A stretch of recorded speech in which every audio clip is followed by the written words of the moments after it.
শোনা, তুমি আও পারো না কেন? কোথা খাও না কেন? ও খোদা, কোথা না কই কান্দ কেন?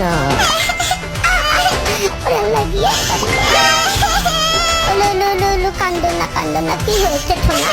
তুমি কান্দলে তো আমার বুকটা দড়িয়ে হয়ে যায়, সমুদ্র হয়ে যায়, নদী হয়ে উছলিয়ে দেহায় হিট দিয়ে গলগলে পানি পড়ে। তোমার কান্দন আমি সহ্য করবে পাই না।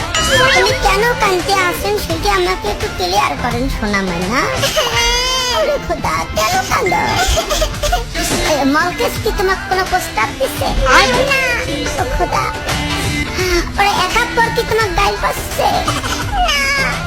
আলে আবুর সাথে ঝগড়া হয়েছে? ঝালপুরের দোকানদার কি তোমাকে বাকি দেয় নাই? তাহলে বিয়ে না করলে বুঝি কেমন করে? আচ্ছা বলো তো, বলো তো, ইরমালা কি তার মেয়েকে কটকটির হাত থেকে রক্ষা করতে পারবে? हे प्रभु